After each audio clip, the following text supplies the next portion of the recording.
الحمد لله رب العالمين والصلاة والسلام على سيد الأنبياء والمرسلين أما بعد فأعوذ بالله من الشيطان الرجيم بسم الله الرحمن الرحيم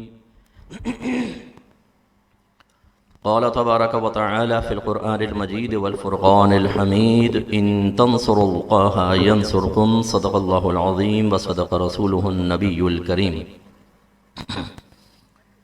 جتنے بھی بچے یہ کھڑے ہوئے ہیں سب سے گزارش ہے کہ بیٹھ جائیں، چاہے آپ انتظامیہ میں ہوں آپ بھی تشریف رکھیں اور بغور بیان کو سماعت فرمائیں۔ آداب مجلس علم میں سے ہے کہ جب کسی بھی عالم دین کا بیان ہو تو بہت غور سے اس کو سماعت فرمائیں۔ آپس میں گفتگو کرنا، موبائل پہ کال اٹینڈ کرنا، بلا ضرورت آگے پیچھے آنا جانا، یہ سب ممنوع ہو جاتا ہے۔ خصوصاً اسٹیج پر جو بیٹھے ہوئے لوگ ہیں ان میں زیادہ ہلچل پائی جاتی ہے، اور یہ پوری عوام کے لیے ایک دلیل کی چونکہ حیثیت رکھتے ہیں، تو عوام جب دیکھتی ہے کہ اسٹیج پہ تحرک کثیر ہے تو ان کی طبیعتوں میں بھی پھر اشتعال پیدا ہوتا ہے، انتشار پیدا ہوتا ہے، اور وہ بھی انہی کی سنت پر عمل پیرا ہونے کے لیے کچھ نہ کچھ حصول برکت کے لیے ان کی سنت پر عمل پیرا ہوتا ہے، اور اسی سے خرابی پیدا ہوتی ہے۔ یہ میں ہر بیان سے پہلے اس لیے کہتا ہوں کہ جو ہم نے اپنی مجالس اور محافل میں نعتوں اور علم دین کی ناقدری کا ایک ماحول دیکھا ہے، بے ادبی کا ماحول دیکھا ہے، اس سے بہت تکلیف ہوتی ہے۔ بیٹا اب آپ بھی نہ بیٹھ جاؤ، مجھے ڈسٹرب کر رہا ہو، اب آپ بھی بیٹھ جائیں۔ شاباش میرا بچہ، بہت شکریہ۔ ایک نعت خان نعت پڑھ رہا ہوتا ہے، ہم سنتے نہیں ہیں، ہم موبائل پہ کال اٹینڈ کر رہے ہیں، ادھر جا رہے ہیں ادھر جا رہے ہیں، بیٹھے ہوئے ہیں باتیں کر رہے ہیں۔ ہاں اگر کوئی انٹرنیشنل نعت خان آ جائے جس کو مفتی منیب الرحمان صاحب آرٹسٹ نعت خان کہتے ہیں، جو بھاری سا لفافہ مانگتے ہیں، 1,00,000 سوا لاکھ 2,00,000 کا لفافہ، تو اس کو ہم بڑے ہمتن گوش ہو کے سنتے ہیں۔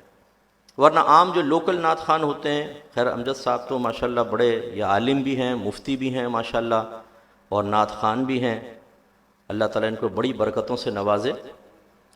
تو عام جو نعت خان ہوتے ہیں انہیں لوگ اتنے غور سے نہیں سنتے۔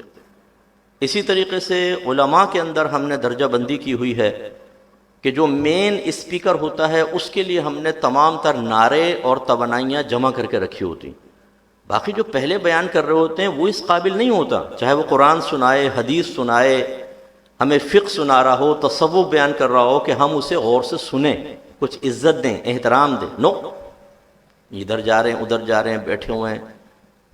میں ایسا سوچتا ہوں، دیکھیں پہلے تو ایک بات یاد رکھیں کہ علماء نے فرمایا کہ جیسے ذات کی تعظیم ہے ایسے ہی ذکر کی بھی تعظیم ہے۔ جیسے اللہ کی ذات قابل تعظیم، جب اس کا ذکر کیا جائے وہ ذکر بھی قابل تعظیم۔ جب میرے آقا صلی اللہ علیہ وسلم کی ذات اقدس قابل تعظیم اور قابل احترام ہے، تو جب آپ کا ذکر ہو تو ہمیں بڑے احترام سے بیٹھنا چاہیے، کہ اگر ایک کافر آ جائے تو آ کر کہے کہ یہ ہو کیا رہا ہے، کیوں اتنے ساکت ہو کر اتنے ادب سے اتنے احترام سے بیٹھے ہوئے ہیں، اور جب اسے بتایا جائے کہ یہ اللہ کا ذکر ہے، اس کے رسول کا ذکر ہے، اور ایک مومن ایک مسلمان بہت ہی احترام سے اللہ تعالیٰ اس کے رسول کا ذکر سنتا ہے تو اس پہ ایک اچھا اثر مرتب ہوگا۔ اس کے برعکس مچھلی مارکیٹ بنی ہو، منڈی بنی ہوئی ہو، وہ نعت خان نعت پڑھ رہا ہے اور آپ پوچھ رہے ہیں کہ یار وہ آج گھر میں کیا پکا ہے، میرے تو بھنڈی پکی تھی، مزہ نہیں آیا کھانے میں۔ بھائی یہ بھنڈیوں پہ تبصرہ بعد میں کر لینا، یار غور سے بیان تو سن لو۔ تو یہ میں آپ سے گزارش کرتا ہوں، آپ سب ماشاءاللہ اچھے لوگ ہیں، اور یہ انٹرنیٹ پہ بھی ہمارا لائیو پروگرام چل رہا ہے، جو ہمارے بھائی بہن سن رہے ہیں وہ اپنے گھر میں بیٹھ کر ہماری اس بات پر غور کریں، اور جب بھی کوئی مجلس اور محفل ہو بڑے ادب اور احترام سے بیٹھیں۔ اگر کوئی ضروری کام ہے تو پھر فی الحال بیٹھے نہیں، باہر ہی رہیں، لیکن آ کر بیٹھ گئے تو ادب احترام۔ حضرت شیخ عبدالحق محدث دہلوی رحمۃ اللہ علیہ فرماتے ہیں، یہ مدارج النبوت میں، یہ ساؤنڈ بعد میں شور کر رہا ہے، آپ غور کر رہے ہیں ذرا سا، یہ دیکھیں ایکو بند کریں بالکل اس کی۔ شیخ عبدالحق محدث دہلوی رحمۃ اللہ علیہ مدارج النبوت میں کہ نبی کریم صلی اللہ علیہ وسلم کی محبت کی علامات میں سے ایک یہ ہے کہ جب سرکار کا ذکر کیا جائے تو اسے بہت ہی ادب و احترام سے سنا جائے، اور کہتے ہیں کہ جب سرکار کلام فرماتے تھے تو صحابہ کرام ایک دم ساکن اور ساکت ہو کر نبی کریم صلی اللہ علیہ وسلم کی بات کو سماعت فرماتے تھے، اور روایات میں بھی ہے کہ اتنے وہ ساکت ہو کے بے حس و حرکت بیٹھتے تھے کہ اگر ایک پرندہ سر پر آ کر بیٹھ جائے تو اڑے نہیں. تو اتنا سکوت کا اور اتنے غیر متحرک ہونے کا تو میں آپ سے مطالبہ نہیں کر رہا، لیکن ایک ادب، ایک احترام ضرور ہونا چاہیے. اور یہ بھی وضاحت میں کر دوں کہ جو اس طرح کوئی بات کر رہا ہے اور یا اٹھ رہا آ رہا جا رہا ہے، خدا نخواستہ اس کا بے ادبی کا قصد نہیں ہوتا، ٹھیک ہے نا، ارادہ تو نہیں ہوتا میں بے ادبی کروں. یہ میں یہ آپ کو سمجھانا چاہ رہا ہوں کہ بعض چیزیں نادانستہ طور پر، غیر ارادی طور پر ہم سے غلط سرزد ہو جاتی ہیں اور ہمیں اس کا احساس نہیں ہوتا.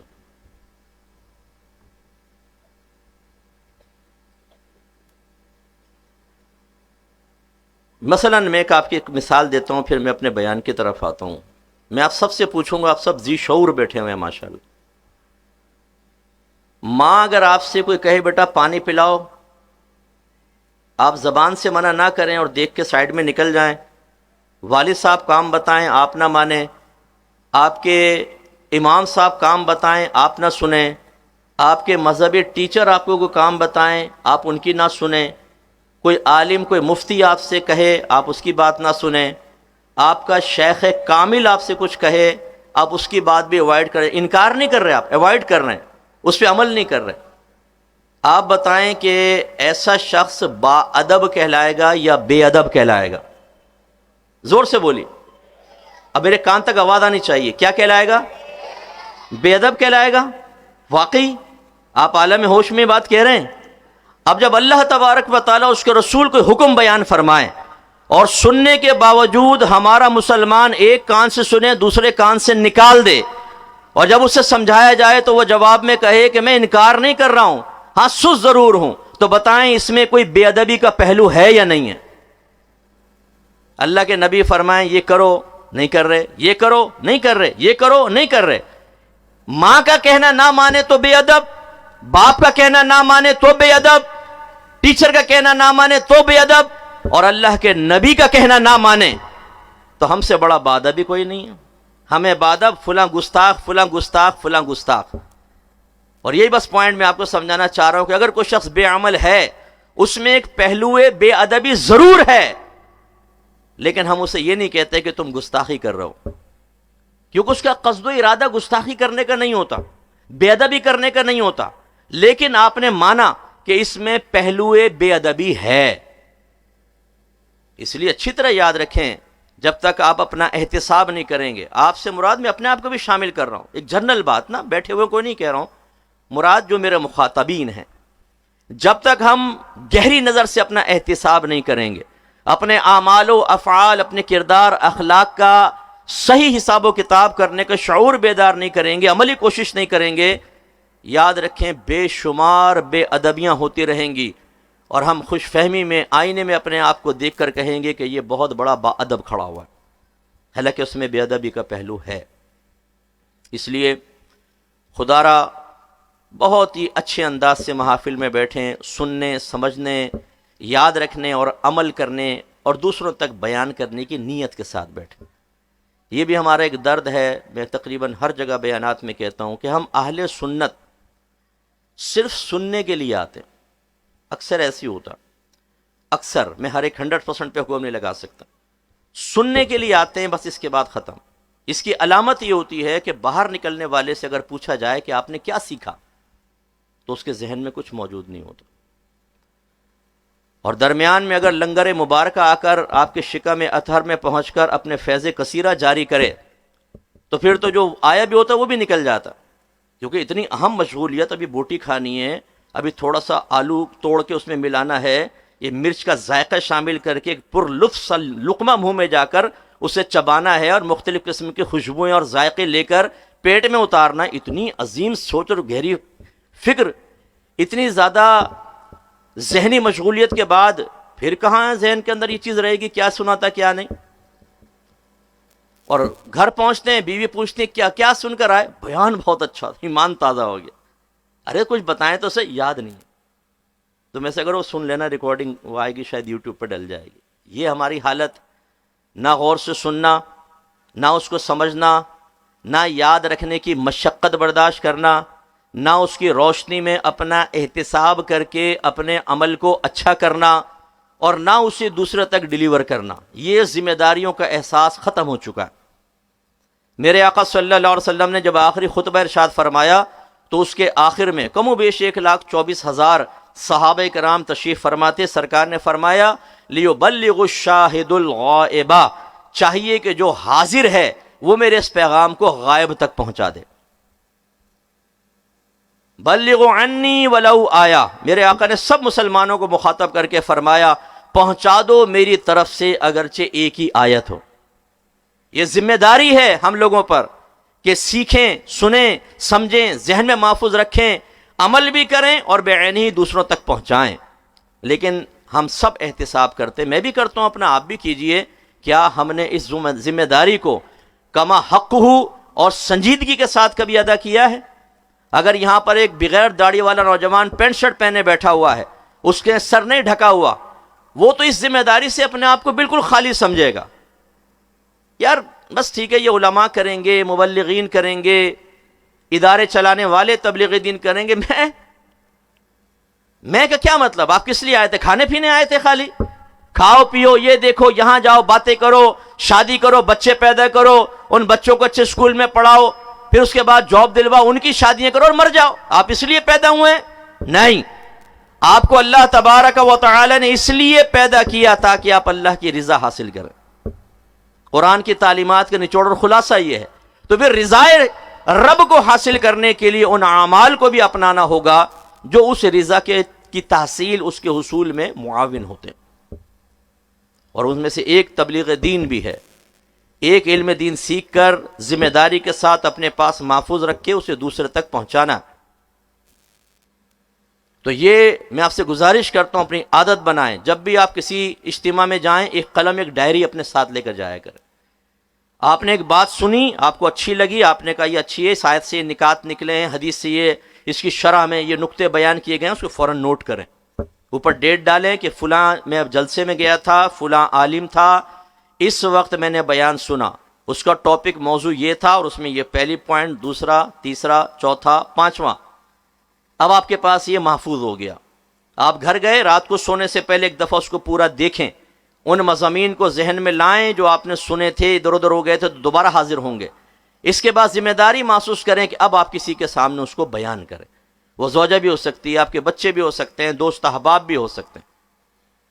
بلکہ میں تو ینگسٹر سے کہتا ہوں جو ذرا سمجھدار ہیں، انتظار مت کریں، آپ اسی کو ریکارڈ کریں اپنے موبائل کے اندر، یوٹیوب پہ ایک چینل بنائیں، اس میں ڈال دیں.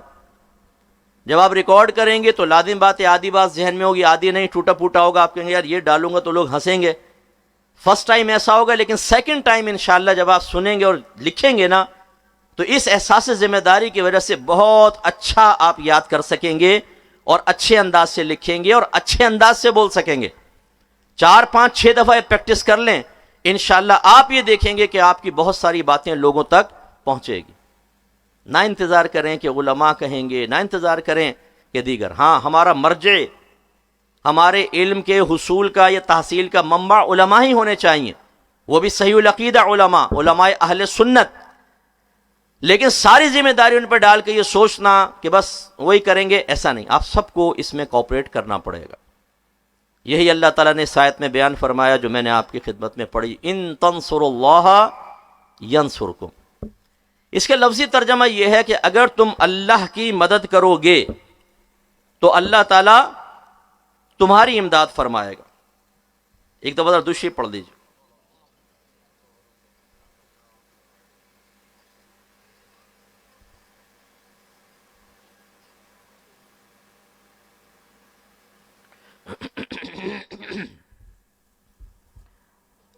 اصل میں نے اسٹاپ واچ لگا رکھی ہے، وہ بند ہو گیا تھا موبائل، تو پھر مجھے پتہ نہ چلتا کتنا وقت گزر گیا.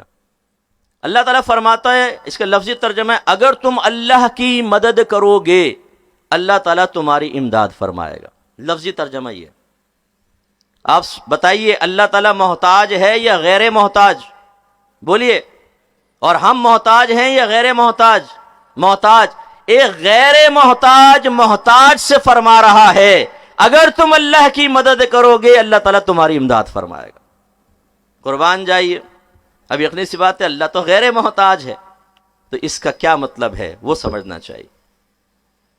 علماء اسلام نے ارشاد فرمایا کہ یہاں مراد یہ ہے کہ اللہ تعالیٰ یہ فرمانا چاہتا ہے اگر تم اللہ کے دین کی مدد کرو گے تو اللہ تبارک و تعالیٰ تمہاری امداد فرمائے گا۔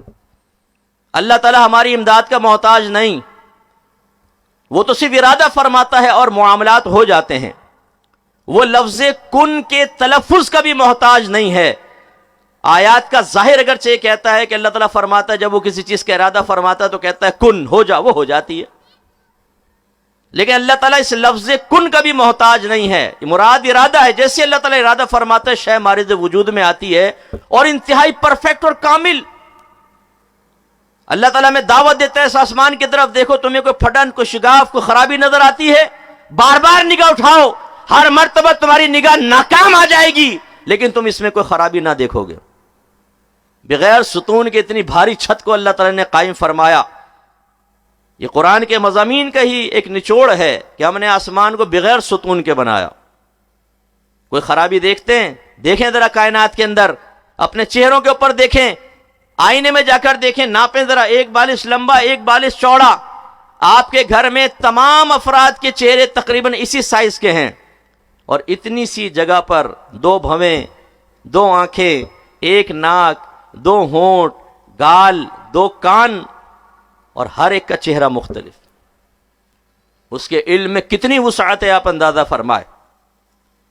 تو اللہ تعالی ہمارا محتاج نہیں، وہ تو پوری کائنات کا نظام چلا رہا ہے۔ اگر آپ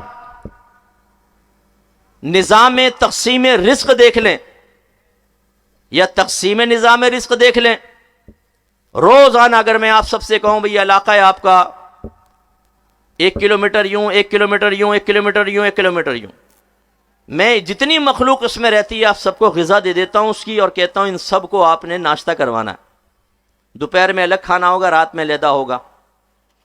اب یہاں کون کون رہتے ہیں جی؟ انسان بھی ہیں، جنات بھی ہیں، چرندے، پرندے، درندے، چونٹیاں، فلاں فلاں، غذا موجود ہے، تقسیم کر دیں ذرا۔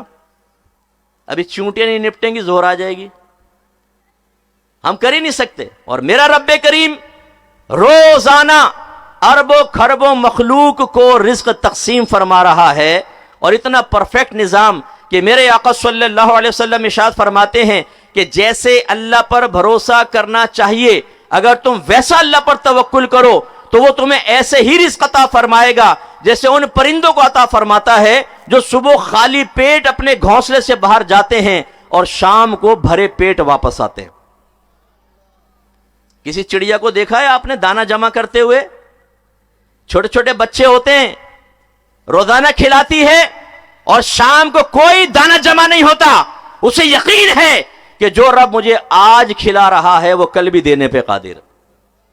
یہ تو ہم انسان ماشاء اشرف المخلوقات، عقل میں کامل، لیکن ہمیں اللہ پہ توکل بھروسہ نہیں ہے۔ عامل گوگیا پاشا ہمارا کام کرے گا، کوئی کرسچن ہمارا دوست نے کہہ دیا میں نوکری دلواؤں گا، اس پہ اعتماد زیادہ ہوگا، اپنے اللہ پر اعتماد نہیں۔ اسی طرح ڈبے پیروں کی طرف جاتے ہیں ہم، یہ جھوٹے عاملین کی طرف جاتے ہیں۔ جفی والی سرکار، سائیکل والی سرکار، شلوار والی سرکار، نسوار والی سرکار، سگریٹ والی سرکار، کتے والی سرکار، بلی والی سرکار، الائچی والی سرکار، ڈنڈے والی سرکار۔ وہ بھائی یہ جھوٹی سرکاریں جن کو نہ علم دین نہ کچھ ہے، ہم انہیں معاذ اللہ اتنا بعض اوقات اپنی زندگی میں امپورٹنس دیتے ہیں کہ اللہ کی اہمیت بظاہر کم اور ان کی زیادہ ہوتی۔ آپ کہیں گے نہیں مفتی صاحب یہ ہم پر الزام ہے۔ اللہ کر کے الزام ہی ہو، ویسے میں الزام بھی نہیں لگا رہا، اللہ کر کے الزامی ہو، آپ ایسے نہ ہو، بہت اچھی بات ہے، لیکن غور کیجئے گا، ہم اللہ سے دعائیں مانگتے ہیں، اگر ہمارا مطلوب پورا نہ ہو، بچی کی عمر بڑھ رہی ہے، ویزا لگ نہیں رہا، جاب مل نہیں رہی، گھر میں تنگ دستی بڑھتی جا رہی ہے، ایسے وقت میں ایک ماسی بھی آ کر اگر یہ کہہ دے نا باجی آپ کیوں پریشان ہیں، میں آپ کو ایک عامل کا پتہ نہ بتا دوں، اتنا کامل بابا ہے، شو کرتا ہے، کام ہو جاتا ہے۔ باجی کہتی ہے فوراً بتاؤ، مجھے لے کر چلو وہاں پر۔ اللہ سے بڑی دعائیں کی تھی، اتنی سنجیدگی نہیں تھی، اتنا اعتماد نہیں تھا، اتنا اعتقاد نہیں تھا، لیکن جب یہ جعلی قسم کا پیر ایک وظیفہ دیتا ہے، اماں یہ کرنا، ایک پاؤں پہ کھڑے ہو کر 50 دفعہ پڑھنا، پاؤں نیچے ہوا دوبارہ شروع کرنا، نہ دائیں دیکھنا نہ بائیں، ایک کان کی بالی اتار لینا، ایک قائم رکھنا، ایک انگلی کھڑی کر لینا، ایک انگلی ٹیڑھی کر لینا، اور اب آپ نے وظیفہ پڑھنا ہے۔ ذرا انگلی سیدھی ہوئی گیا، یہ نیچے ہوئی گیا، کہیں گے نہیں نہیں بابا نے بڑی ہمیں انسٹرکشنز دی ہیں، وہ ہوگا بالکل ویسی کریں گی بعینہ ہی، یہ نہیں پوچھیں گی بابا یہ کہاں سے آیا، نہ۔ ایک امریکہ میں لنڈن سے صاحب آ گئے عامل لوٹنے کے لیے میرا نام استعمال کر کے، ایک گھر والوں کا تمہارے گھر میں جادو ہو گیا ہے، ٹونا ہے، بلائیں ہیں، انہوں نے کہا حضور تو نکالیں، کہا کہ باہر جا کے گاڑی میں بیٹھ جاؤ اور گاڑی کا شیشہ کھلا نہیں ہونا چاہیے۔ انہوں نے جلدی گاڑی میں بیٹھ کے سارے شیشے اوپر کر لیے، یعنی بلا کر کہے گی نیچے کرو، میں چاہتی ہوں اندر آ کے تم پہ حملہ کروں، کیونکہ شیشے سے تو بیچ میں رکاوٹ ہے، میں اندر آ ہی نہیں سکتی ہوں۔ ایسے بدھو بنے ہوئے ہمارے مسلمان۔ اب اللہ پہ وہ اعتماد اعتقاد نہیں ہوگا جتنا ان عاملین پر، ان وظائف کے اوپر ہے، اور خدا نہ خواستہ ہو ہی گیا۔ نمازیں پڑھی مراد پوری نہیں ہوئی، قرآن پڑھا نہیں ہوئی، ہم نے صبر کی تلقین کی نہیں ہوئی، ہم نے آیت سنائی وَاسْتَعِینُوا بِالصَّبْرِ وَالصَّلَاةِ، نماز اور صبر سے مدد طلب کرو، صبر بھی کر لیا، نماز بھی پڑھ لی، نہیں ہوا۔ زبان سے بعض لوگ نہیں کہتے لیکن دل میں شکوہ بیدار ہوتا ہے، یار اللہ شاید بھول گیا، کچھ بھی نہیں ہو رہا۔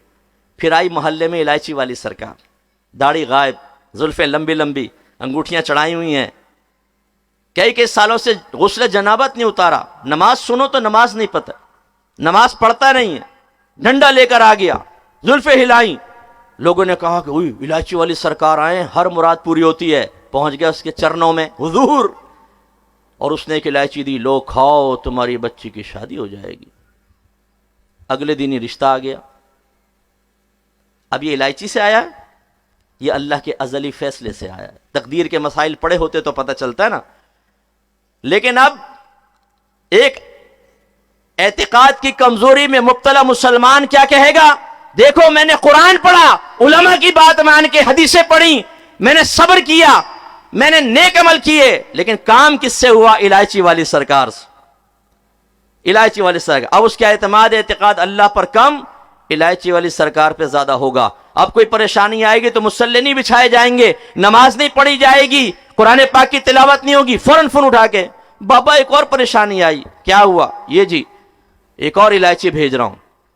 اب الائچی والی سرکار ہمارے مسائل حل کرے گی۔ آپ نے دیکھا ہے دیواروں پر، ہر مشکل آسان ہوگی، محبوب تمہارے قدموں میں۔ ہمارے مسلمان، کبھی ہمارے نبی نے یہ دعویٰ نہیں کیا، صحابہ کرام نے یہ دعویٰ نہیں کیا کہ ہمارے پاس آؤ ہر مشکل دور ہوگی۔ وہ یہی سمجھاتے رہے کہ دعا کرنا ہمارا کام ہے، آپ کے لیے وسیلہ اختیار کرنا آپ کا کام ہے، لیکن کام وہی ہوگا جب میرا رب چاہے گا۔ لیکن ہم، ہمارے خاص طور پر وہ نوجوان جو اپنے رشتوں کی تلاش میں امی کو کراس کر کے فیس بک کو اپنی رشتے کرانے والی باجی سمجھے بیٹھے ہیں، وہ کوئی لڑکی مل گئی، دوستی ہو گئی، اب وہ رشتہ کیسے ہو؟ پھر وہ دیوار پہ نظر آ جاتا ہے، محبوب تمہارے قدموں میں۔ دوسرے کی منگنی ہو چکی ہے، حالانکہ آپ کے نبی نے فرمایا کہ کوئی مسلمان اپنے مسلمان بھائی کے سودے پہ سودا نہ کرے، اور اگر کسی نے نکاح کا پیغام دیا ہوا ہے تو اس کے نکاح کے پیغام پر اپنا پیغام نہ بھیجے۔ لیکن ہم یہ چاہتے ہیں کسی کی منگنی ہوئی ٹوٹ جائے، شادی ہو گئی، ایجاب و قبول ہو گیا، رخصت نہ ہو، لڑکے کا ایکسیڈنٹ ہو جائے کیونکہ لڑکی مجھے پسند ہے، پھر وہ جاتے ہیں بابا کے، بابا میری مراد پوری کر دیں۔ کیا ہوا بچہ؟ فلاں کی بہن، فلاں کی بیٹی، فلاں کی بیوی، وہ میرے قدموں میں آ جائے۔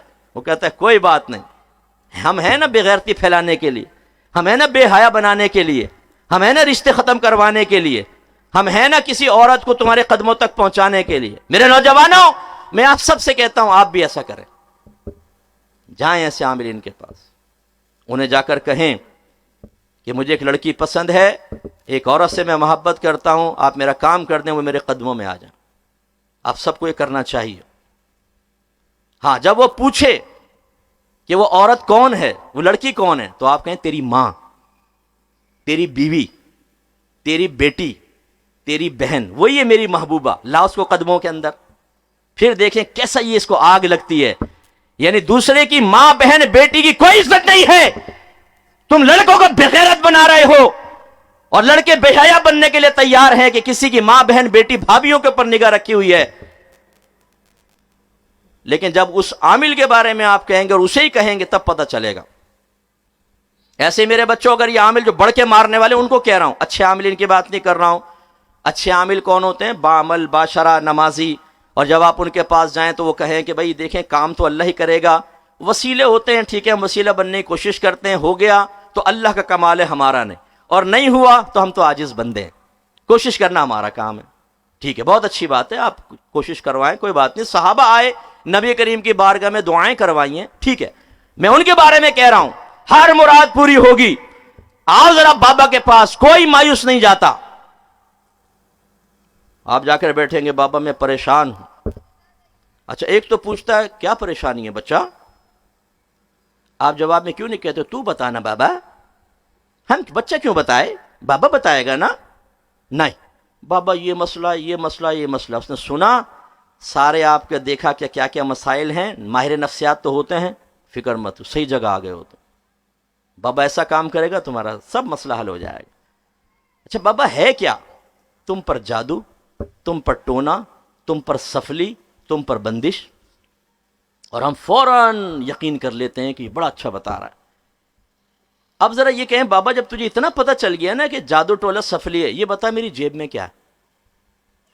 عمل کر کے بتا ذرا، کیا ہے میری جیب میں؟ بتا میں کیا کھا کر آیا ہوں؟ میرے گھر کے افراد کتنے؟ میری بیوی میری فرما بردار ہے یا روزانہ جوڈو کراٹے کے وار کر کے میرا منہ بگاڑا ہوا اس نے مار مار کے تھپڑ؟ باہر کے ملک ایک نوجوان نے کہا مفتی صاحب آج میری بیوی نے میرے منہ پہ تھپڑ مارا، میں کیا کروں؟ میں نے کہا بیٹا تو صبر کر، اور کیا کر سکتا ہے، تیرے بس میں کچھ بھی نہیں ہے. جو بیویوں سے تھپڑ کھا رہا ہو تو اس کو صبر کی تلقین نہیں کروں گا، اور کیا کروں گا؟ پوچھنے شامل سے. اب دیکھیں غصے ہو جائے گا، ارے ان کے پاس کچھ بھی نہیں ہے، سب میرے رب کے دستے قدرت میں ہے، جس کو جب چاہے جتنا چاہے عطا فرمائے. اور سب سے بڑا وسیلہ میرے آقا صلی اللہ علیہ وسلم ہے. سرکار کی بارگاہ میں استغاثہ کر لیں اور فریاد کریں. یہ آپ کے ہم زمانہ اچھے لوگ ہیں، نیک ہیں، پرہیزگار ہیں، باشرع ہیں، ان سے جا کر دعا کروائیں جو صحابہ کا طریقہ تھا.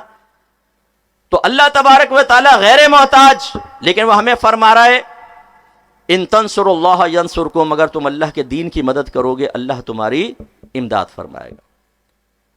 اب یہ آیت جو ہے سب سے پہلے اس کے مخاطب میرے آقا صلی اللہ علیہ وسلم ہے. یہ آیت سینہ مصطفیٰ پہ نازل ہوئی ہے نا، اس کے مضامین پھر سرکار نے صحابہ کرام کے سامنے بیان کی. اس کا مطلب اس آیت کے مخاطب میرے آقا، پھر آپ کے وسیلے سے صحابہ کرام، پھر تابعین، پھر تبع تابعین، اور ہر دور کے مسلمان رہے. تو دو گروہ بن گئے. ایک وہ کہ جنہوں نے اس آیت کو سنا اور سننے کے بعد اس کے تقاضے کے مطابق عمل کیا. اس میں عاملین کے سردار میرے آقا، اگر تم اللہ کے دین کی مدد کرو گے اللہ تمہاری امداد فرمائے گا.